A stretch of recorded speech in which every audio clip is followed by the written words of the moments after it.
Long distance relationship হোক বা short distance relationship, যে চিটার সে চিট করবে। একটা কথা মনে রেখো, চিটিং ইজ এ চয়েস।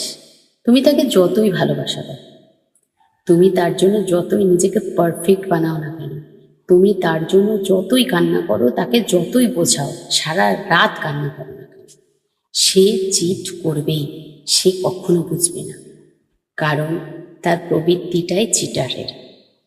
সুতরাং এমন মানুষগুলোকে বুঝিয়ে কোনো লাভ নেই। এইসব মানুষগুলোর থেকে সরে এসো যত তাড়াতাড়ি সম্ভব। অ্যাটলিস্ট তুমি ভালো থাকবে, নয়তো সারা জীবন তুমি কেটে যাবে, কোনো লাভ হবে না। সে নিজের মতন ভালোই থাকবে, নিজের জগতে 10 জনকে নিয়ে সে ভালোই থাকবে। কাঁদতে হবে তোমাকে, এবার চয়েসটা তোমার, তুমি কাঁদবে না নিজেকে ভালোবাসবে।